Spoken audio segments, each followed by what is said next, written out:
नमस्कार मित्रों, Radheshyam coaching classes में आपका हार्दिक स्वागत है। कल हमने समांतर श्रेणी के बारे में बेसिक नॉलेज पढ़ा था, तो आज हम प्रश्नावली 5.1 के टाइप्स ऑफ क्वेश्चन देखेंगे। किस टाइप के क्वेश्चन बोर्ड में आते हैं, किस टाइप से वो करना होता है। तो जो 5.1 प्रश्नावली के जो क्वेश्चन है उसको हम देखेंगे। तो क्वेश्चन की जो फर्स्ट टाइप है वो ये है कि हमको ज्ञात करना होता है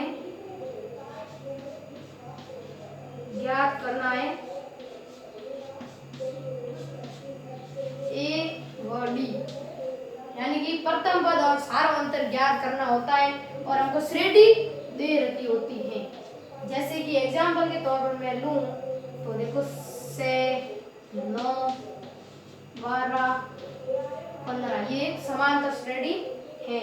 तो देखिए ये समांतर श्रेणी आपको दे रखी होगी ट्यूशन के अंदर और हमको पूछेंगे कि इसमें प्रथम पद क्या है और सार्वंतर क्या है। तो आपको हल कैसे करना, उसका सॉल्यूशन कैसे करना वो देखिए। देखो सबसे पहले प्रथम पद मैंने आपको बताएगा, जो श्रेणी का पहला पद होता है उसे हम प्रथम पद ए कहते हैं। तो इसका पहला पद क्या है, 6 है, तो इसका जो प्रथम पद होगा वो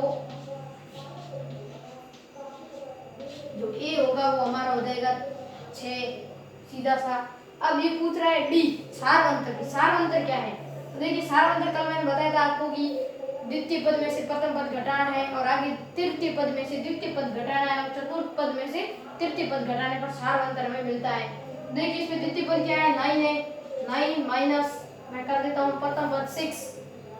देखिए ये 6 घटा दिया, यहाँ पर मेरे को मिल रहे हैं 3। देख लेते हैं कि आगे भी सार्वंतर समान है या नहीं।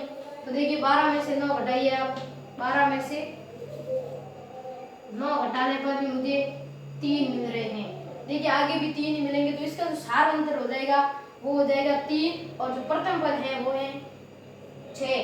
तो इस प्रकार इस टाइप के जो क्वेश्चन होते हैं वो इस प्रकार सॉल्व करने हैं। नेक्स्ट एग्जांपल लेते हैं हम।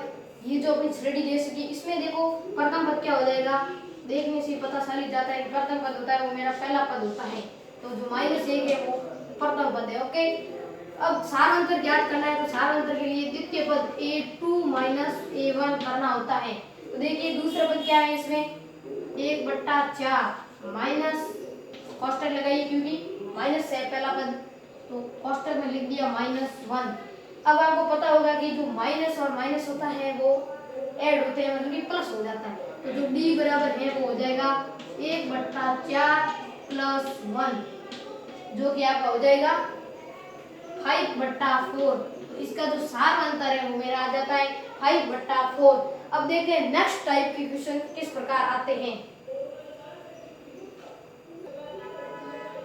देखिए नेक्स्ट टाइप ऑफ क्वेश्चन ये होते हैं कि जिसमें आपको प्रथम पद दे रखा होता है और सार्वंतर भी दे रखा होता है और हमसे पूछा जाता है कि इस श्रेणी के अगले 4 पद लिखिए।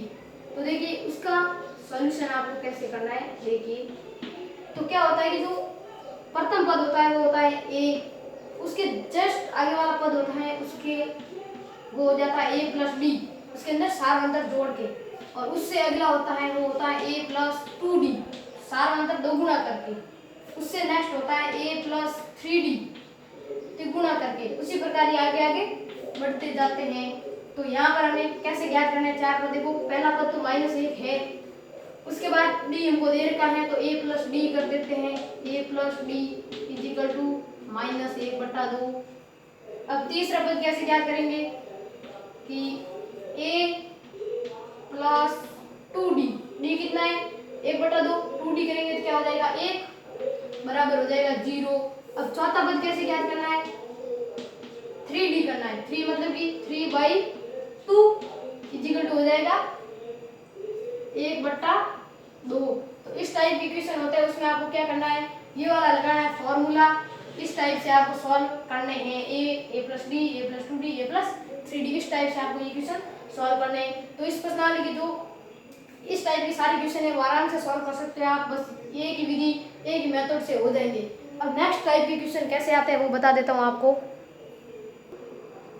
देखिए नेक्स्ट टाइप के जो क्वेश्चन है वो ये होते हैं कि जो आपको श्रेणी दे रखी होगी और आपको पता लगाना है कि वो समांतर श्रेणी में है या नहीं। जैसे कि मैं आपको एग्जाम्पल के थ्रू बताऊं तो मेरा दे रखा है 3, 6, 9, 12। अब क्वेश्चन पूछ लिया कि क्या ये सारे पद समांतर श्रेणी में है या एपी में है। आपको पता होगा समांतर श्रेणी को इंग्लिश में अर्थमेटिक प्रोग्रेस बोलते हैं। इस कारण पूछेगा आपको कि ये क्या समांतर श्रेणी में है, तो आपको कैसे पता लगाना है। देखिए प्रथम पद क्या होता है ए बराबर हो जाएगा 3। तो आपको समांतर श्रेणी पता लगाने के लिए आपको सारों अंतर ज्ञात करना पड़ेगा डी। तो डी बराबर देखो 6 में से 3 गए 3, D1 मेरा आ गया 3। D2 ज्ञात करेंगे तो देखो 9 में से 6 घटाएंगे वो भी 3 आ रहा है। D3 ज्ञात करेंगे तो देखो 12 में से 9 गए वो भी 3 आ रहा है। सारा अंतर सब जगह समान आ रहा है। इसका मतलब कि ये जो आपकी श्रेणी है वो समांतर श्रेणी है। क्या होगा, ये समांतर श्रेणी होगी। अब सेकंड उदाहरण अगर मैं लूं तो देखिए 3, 5, 8, 10। अब पूछे कि ये क्या समांतर श्रेणी में है, तो देखिए डी ज्ञात करते हैं। D1 5 में से 3 घटाएंगे पीछे बचेंगे 2, ठीक है सारा अंतर 2 आ गया। अब D2 ज्ञात करते हैं तो 8 में से 5 गए पीछे रहेंगे 3। तो वही देख लो पहले से ही सारा अंतर अलग हो गया है। तो देखिए सारा अंतर समान नहीं है, अतः ये है हमारा समांतर श्रेणी नहीं है, ये एपी में नहीं है। तो आपको ऐसे पता लगाना है, सारा अंतर ज्ञात करके पता लग जाएगा आपको कि समांतर श्रेणी में है या नहीं। तो दोस्तों ये थे 5.1 प्रश्नावली के 3 टाइप्स के क्वेश्चन। इस प्रकार के क्वेश्चन जो आपको बोर्ड में पूछे जाते हैं 1 नंबर के 2 नंबर के। तो ये 3 टाइप्स थे, आप सॉल्व कर सकते हैं घर में बैठ के पूरी प्रश्नावली के सारे क्वेश्चन। अगर आपसे नहीं होते तो कमेंट बॉक्स में जरूर बताएं। धन्यवाद।